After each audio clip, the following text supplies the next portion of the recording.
आज हम क्या कवर कर रहे होंगे, rotation of the complex number cover कर रहे होंगे। ठीक है, ये जो टॉपिक है ये काफ़ी बच्चों को बहुत ज़्यादा टिपिकल लगता है, इसको बिल्कुल घटिया बिल्कुल आसान बना देंगे आज। ठीक है, तो सबसे पहली बात तुम ये समझो कि कोई भी जो कॉम्प्लेक्स नंबर है उसको तुम एज ए पोजिशन वेक्टर की तरह रिप्रेजेंट कर सकते हो या नहीं? हाँ सर, बिल्कुल कर सकते हैं। तो मैंने मान लिया कि कोई कॉम्प्लेक्स नंबर था Z1 जो कि at an angle alpha present था मेरे इस प्लेन में। ठीक है, ये वाला रियल एक्सेस होता है, ये वाला तुम्हारा इमेजिनरी एक्सेस होता है। तो Z1 को तुम कैसे लिख सकते हो? तो ये जो टॉपिक है इसको मैं दो अप्रोचेस से तुम्हें समझाने की कोशिश करूंगा। ठीक है, तो पहले तो अपन रिजल्ट को डिराइव कर रहे होंगे, फिर अगर रिजल्ट पता है तो अपन उस वे में देखेंगे। ठीक है, तो सबसे पहले अपन देख लेते हैं कि Z1 को अगर मैं यूलर फॉर्म में लिखता हूँ तो मैं उसको लिख सकता हूँ R into e to the power iota theta. लिख सकता हूँ या नहीं लिख सकता? बिल्कुल लिख सकते हो सर। और थीटा मतलब एंगल अल्फा है इधर, तो अपन ने अल्फा ले लिया।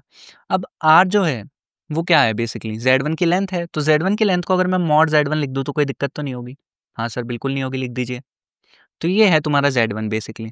ठीक है, अब अब मैंने किया क्या कि मैंने Z1 को एंटी क्लॉकवाइज डायरेक्शन में थीटा एंगल से रोटेट कर दिया। ठीक है, इस तरह से रोटेट किया कि इसकी जो लेंथ है वो चेंज नहीं होगी। जैसे तुम घड़ी में जब मैनुअली टाइम सेट करते हो तो जो घड़ी वाली सुई होती है उसको जब तुम रोटेट करते हो तो क्या उसकी लेंथ चेंज होती है? नहीं होती। तो अपन ने इस वे में चेंज किया है कि जो मॉड ऑफ Z2 है, जो नया कॉम्प्लेक्स नंबर तुम्हें मिला है, उसकी जो लेंथ है वो पुराने वाले के बराबर है। ठीक है सर, लेंथ तो बराबर है। अब तुम Z2 को कैसे लिख सकते हो? जो Z2 कॉम्प्लेक्स नंबर था तुम्हारा, उसको लिखने के लिए तुम्हें चाहिएगा एक तो उसकी लेंथ, ठीक है, into e to the power iota उसका एंगल। तो उसका एंगल कितना है एक्स एक्सिस से? अल्फा प्लस थीटा है। हाँ सर, बिल्कुल है। तो अगर मैं इसको आगे जाके ऐसे लिख दूँ तो कोई दिक्कत तो नहीं होगी? E to the power iota alpha into e to the power iota theta. हाँ सर, बिल्कुल लिख सकते हो। अब ये देखो, ये साफ साफ क्या लिखा हुआ है? क्या ये Z1 नहीं लिखा हुआ है? क्योंकि मॉड ऑफ Z1 और मॉड ऑफ Z2 तो बराबर थे। तो ये क्या लिखा हुआ है? ये बेसिकली Z1 लिखा हुआ है into e to the power iota theta. तो तुम्हें Z2 मिल गया। Z2 क्या है? नया कॉम्प्लेक्स नंबर, जो कि बना कैसे है? Z1 को रोटेट करके। तो जो तुम्हारा फाइनल वेक्टर आया Z2 को, तुम इस रिलेशन को ऐसे याद रखोगे कि जो तुम्हारे पास फाइनल वेक्टर मिला वो कहाँ से मिला तुम्हें? इनिशियल वेक्टर से मिला। कैसे मिला? जब तुमने इनिशियल वेक्टर को थीटा एंगल से रोटेट कर दिया। तो final vector equals to initial vector into e to the power iota theta. जहाँ थीटा अगर एंटी क्लॉकवाइज डायरेक्शन में है तब तो तुम्हें उसे पॉजिटिव लेना है, नॉर्मल साइन कन्वेंशन है जो अपन अभी तक फॉलो करते आए हैं। और अगर थीटा तुम्हारा नेगेटिव डायरेक्शन में है, मतलब क्लॉकवाइज डायरेक्शन में है, तो तुम उसको क्या ले लोगे? नेगेटिव ले लोगे। तो अगर थीटा तुम्हारा क्लॉकवाइज डायरेक्शन में होगा तो थीटा को तुम क्या ले लोगे? नेगेटिव ले लोगे। सिंपल सी बात है। ठीक है सर। अब सर आप इसको एक और तरीके से बताने वाले थे, तो चलो आगे अपन देखते हैं कि इसका दूसरा वे क्या है। तुम्हें ये तो याद रखना ही है, ठीक है, कि फाइनल वेक्टर कैसे मिलेगा जब तुम इनिशियल वेक्टर को e to the power iota theta से मल्टीप्लाई कर दोगे। ठीक है, अब अपन देखते हैं कि जो दूसरा वे समझा रहे थे सर आप, वो क्या था। ठीक है, तो देखते हैं कि तुम्हें ये रिलेशन पता है, मान लो एक बार के लिए, कि Z2 equals to Z1 into e to the power iota theta. यही रिलेशन अभी अपन ने डिराइव किया था। अब एक बार मान लो कि तुम्हें ये रिलेशन पता है, तो अब तुम जानना चाहते हो कि Z2 कैसा दिखता होगा। ठीक है, तो कोई भी कॉम्प्लेक्स नंबर है तो उसके लिए तुम्हें, कॉम्प्लेक्स नंबर बेसिकली क्या है? पोजीशन वेक्टर है। तो कोई भी वेक्टर के लिए तुम्हें एक तो चाहिए होता है उसका मैग्नीट्यूड और एक चाहिए होती है उसकी डायरेक्शन, आर्ग्यूमेंट बेसिकली। तो तुम क्या करो, दोनों तरफ मॉड ले लो। तो mod of Z2 equals to क्या बनेगा? Mod of Z1 into mod of e to the power iota theta. अब इसका मॉड कितना होगा? 1 होगा, क्योंकि ये क्या है? Cos theta plus iota sine theta. मतलब इसकी लेंथ क्या है? बराबर है। मतलब जब मैंने e to the power iota theta से मल्टीप्लाई किया किसी भी कॉम्प्लेक्स नंबर को, तो उसकी लेंथ चेंज नहीं हुई है, उसकी लेंथ क्या है? सेम है। ठीक है सर। और दूसरी चीज क्या लोगे, जब तुम दोनों तरफ आर्ग्यूमेंट ले लोगे तब तुम पाओगे कि आर्ग्यूमेंट ऑफ Z2 जो होगा वो क्या होगा? Argument of Z1 plus argument of e to the power iota theta, और argument of e to the power iota theta क्या होगा? थीटा होगा। मतलब जो Z2 है वो कैसा दिख रहा होगा? तो देखो मैं दोबारा डायग्राम बना के तुम्हें दिखाता हूँ।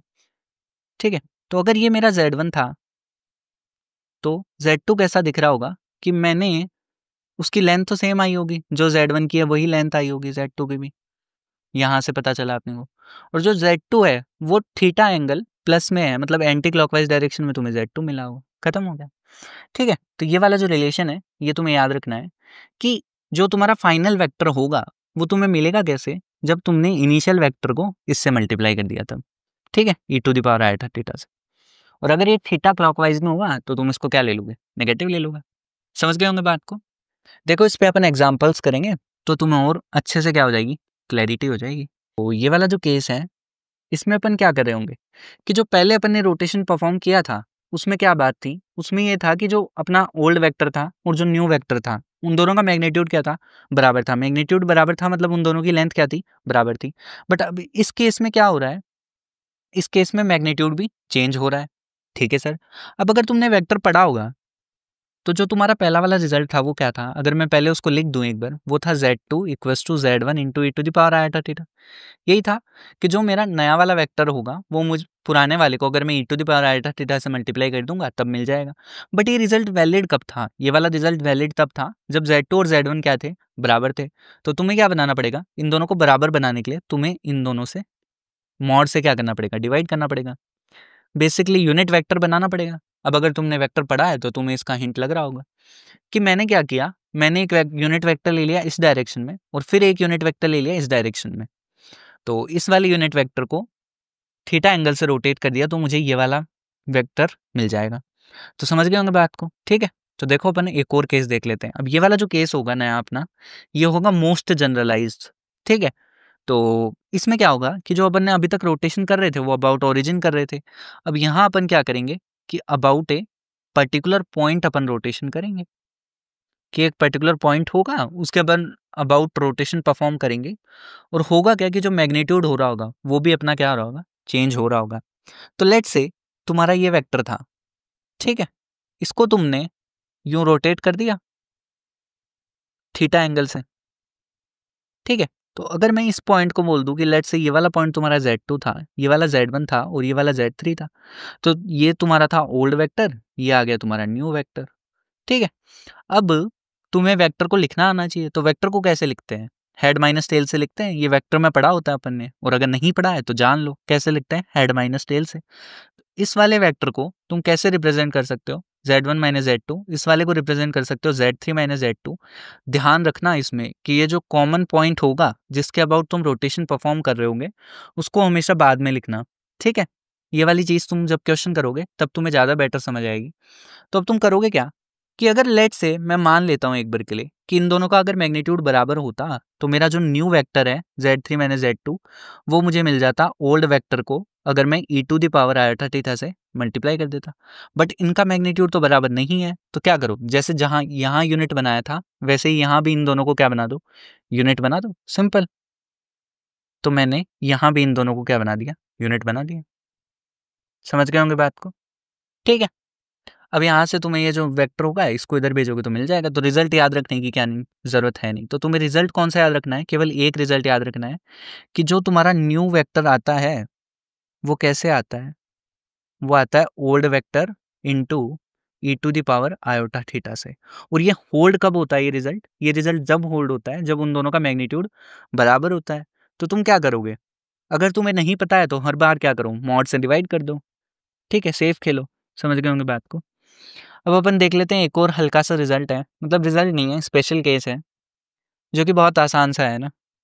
मैं बता देता हूँ तुम्हें कि लेट्स से ये तुम्हारा कोई वेक्टर था, ठीक है, इसको तुमने 90 डिग्री से एंटी क्लॉकवाइज डायरेक्शन में रोटेट कर दिया। तो अगर ये Z1 था और ये Z2 था तो Z2 जो रहा होगा वो आयोटा Z1 रहा होगा। अब इसको अपन डेराइव कर लेते हैं या समझ लेते हैं। तो Z2 को तुम क्या लिखोगे, Z2 को तुम कैसे लिख सकते हो कि पुराना वाला vector into e to the power iota theta. Theta कितना है, π/2, एंटी क्लॉकवाइज है इसलिए पॉजिटिव, और उन दोनों की लेंथ क्या थी, बराबर थी, ये अपने को पता है। तो होगा क्या, अब बस यही तो करना था। अब ई टू द पावर आयोटा π/2 को तुम क्या लिख सकते हो, कॉस π/2 प्लस आयोटा साइन π/2। वहाँ से तुम्हें पता चलेगा, क्या पता चलेगा, कॉस π/2 जीरो है तो ये कितना बन रहा है, आयोटा Z1 बन रहा है। तो यही अपन ने देखा है कि किसी भी कॉम्प्लेक्स नंबर को 90 डिग्री से रोटेट करने का मतलब है कि तुमने उसको केवल आयोटा से मल्टीप्लाई कर दिया है। ठीक है, और अगर वो एंटी क्लॉकवाइज होगा तो माइनस आयोटा से मल्टीप्लाई कर दोगे। समझ गए होंगे बात को। ठीक है, तो तुम्हें रिजल्ट केवल एक ही रिजल्ट याद रखना है, और वो वैलिड कब होता है, ठीक है? तो तुम्हें एक ही रिज़ल्ट याद रखना है, क्या? वो ओल्ड और न्यू वाला, कि जो तुम्हारा न्यू वेक्टर बनेगा वो कैसे बनेगा? Old into e to the power iota theta से। और ये कब वैलिड होगा? जब दोनों की लेंथ बराबर है। अगर तुम्हें नहीं पता है तो तुम क्या करोगे? दोनों के मैग्नीट्यूड से डिवाइड कर दोगे। इस एक रिजल्ट को तुम याद रख लो। अगर तुम्हें ये रिजल्ट याद है तो तुम कोई सा भी केस क्या कर सकते हो? हैंडल कर सकते हो। और कुछ भी याद करने की तुम्हें ज़रूरत नहीं है। समझ गए होंगे बात को? ठीक है?